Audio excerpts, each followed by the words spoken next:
हाँ, तो अभी हम लोग इसमें असेसमेंट ऑफ फर्म्स के बारे में देखेंगे। असेसमेंट ऑफ फर्म्स के बारे में मैंने एक क्लास भी ली थी, लेकिन उस क्लास में चूंकि वो क्लास गूगल मीट पे हो पाई थी तो उसमें सिर्फ 3-4 लोग ही आए थे। तो हम लोग असेसमेंट ऑफ फर्म्स के बारे में देख लेते हैं। असेसमेंट ऑफ फर्म्स, इससे क्वेश्चन ज़रूर आता है आपका, और एक क्वेश्चन में वो जो क्वेश्चन था आप लोगों का वो मैंने उस क्वेश्चन सॉल्व भी कर दिया था उस क्लास में। ठीक, तो ये है वो कुछ कंसेप्ट पे बेस्ड था। वो ये क्वेश्चन है कि आपके क्वेश्चन में 2 चीज़ें आती हैं।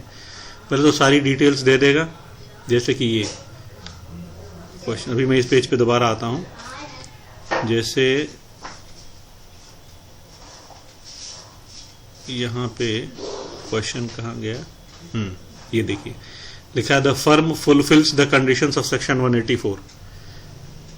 ये क्लॉज आपके सामने हर क्वेश्चन में आएगा, ज़्यादातर क्वेश्चन में साथ में लगा दिया जाएगा कि फर्म 184 सेक्शन को फुलफिल करती है या नहीं करती है। ठीक है ना, अंतर बस इतना ही है कि फर्म अगर सेक्शन 184 को फुलफिल करती है, ठीक, ये देखिए यही कंडीशन है, firm fulfils the conditions of section 184। तो लिखा हुआ in such a case in computing the income chargeable under the head PGBP the interest and remuneration payable to partners are deductible subject to the provisions of section 40B। मतलब अगर partner को कोई interest देते हैं एक limit तक, 12% की limit होती है, ठीक, और उसी तरीके से उसको जो रेम्यूनरेशन दिया जा रहा है उसको आप अपने PL में डिडक्ट कर सकते हैं, मतलब एक्सपेंस में दिखा सकते हैं, अगर आपकी फर्म सेक्शन 184 को फुलफिल करती है तो। और अगर सेक्शन 184 को फुलफिल नहीं करती है तो नहीं दिखा सकते हैं। तो बस इतनी सी बात है। तो ये होता है कि अगर आपकी फर्म सेक्शन 184 को फुलफिल कर रही है, इसका मतलब अपने PL में डेबिट में दिखाया होगा। तो जब क्वेश्चन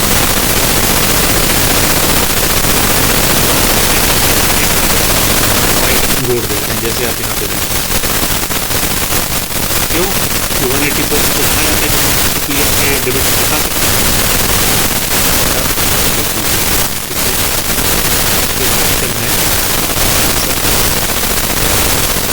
आपको प्रोविजन समझ में आ जाएगा, ऐसे सिंपल क्वेश्चन आ भी सकता है।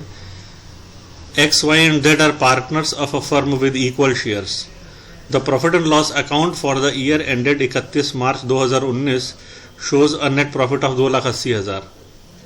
प्रॉफिट जो है 31 मार्च 2019 को 2,80,000 का आया है, after debiting 7,000 for interest paid to X। मतलब PL में प्रॉफिट आया, उसमें हमने क्या कर दिया, 7,000 रुपये इंटरेस्ट घटाया हुआ है और 60,000 रुपये सैलरी पेड टू Y घटाया हुआ है, और 44,000 for rent of the business premises घटाया हुआ है। ठीक, अब आप देखिए कि इतनी चीजें घटाई हुई हैं हमने। अब ये क्या करना है, जैसा हम लोगों ने पढ़ा था सेक्शन 184 में, पार्टनर का रेम्यूनरेशन क्या है, डिडक्टेबल है। इसका मतलब डिडक्ट कर दिया होगा 60,000, तो जब माइनस किया होगा, अगर एक्सपेंस में दिखा है मतलब इनकम में से माइनस किया है, तो अब जोड़िए ताकि बुक प्रॉफिट आए ओरिजिनल फिगर। नेट प्रॉफिट शुरू में हमने ले लिया जो भी है 2,80,000, और रेम्यूनरेशन 60,000 का जो है, जो PL डेबिट में हम कर चुके हैं, इसको हटाना पड़ेगा, ऐड कर दीजिए। उसी तरीके से ये इंटरेस्ट पार्टनर को देना है, तो आप ऐसे कैलकुलेट कीजिए कि 7,000 रुपया इंटरेस्ट आ रहा है 20% पे। क्वेश्चन देखिए, पढ़िए, 20% है, 20, ये क्लियर थोड़ा श्रिंक हो गया है। 7,000 20% पे उसको इंटरेस्ट दिया जा रहा है, तो टोटल उसको इंटरेस्ट कितना दिया जाएगा भाई, 7,000 for interest paid to X at 20%। तो अगर 100% पे दिया जाएगा तो सीधा आप कैलकुलेट कीजिए, 7 5 35, 20% का 5 गुना 100% होता है, वैसे 7,000 का 5 गुना 35,000 होगा। ठीक, तो 35,000 टोटल अमाउंट हो गया। अब 20% पे दिया गया है, यानी 12% तो अलाउड होता है, उसके बाद वाला अलाउड नहीं होता, यानी 8% एडिशनल अलाउड नहीं है। तो 35,000 का 8% आप निकालिए, कितना होगा, 35,000 का 8% कैलकुलेटर से 35,000 का, जस्ट सेकंड बेटा,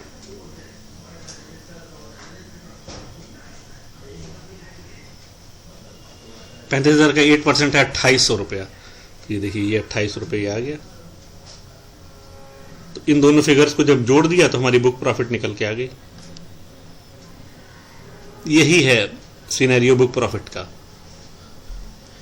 ये क्वेश्चन आपसे थ्योरी में पूछा जरूर जाता है कि बुक प्रॉफिट क्या होता है,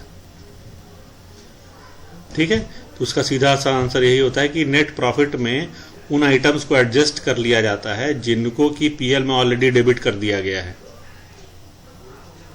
अब जैसे कि यहां पे देखिए 44,000 for rent of the business premises paid to जेड। तो अगर आप पीजीबीपी चैप्टर में जाइएगा तो बिजनेस प्रीमाइसेस का रेंट कोई भी बिजनेसमैन अपने पीएल में दिखा सकता है, वो चाहे नेट प्रॉफिट निकालना हो चाहे बुक प्रॉफिट निकालना हो। तो जब इसको दिखा सकता है बुक प्रॉफिट निकालने के लिए भी, तो इसको कुछ करने की जरूरत ही नहीं है, इसलिए 44,000 का कोई एडजस्टमेंट नहीं हुआ। इधर देखिए सिर्फ 60,000 और 7,000 का एडजस्टमेंट हुआ है। 7,000 में भी से भी केवल 2800 का एडजस्टमेंट होगा और 60,000 का होगा। टोटल बुक प्रॉफिट आपका 3,42,800 रुपए, ठीक। तो ये कंसेप्ट है बुक प्रॉफिट का। अब आप आगे एक चीज और देखिए इंपॉर्टेंट,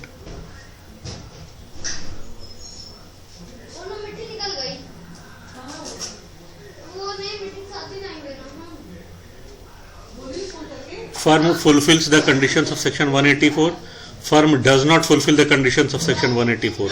ये दो चीज तो आपने देख लिया, ठीक। इसका मैं आगे भेजता हूं फिर दूसरा।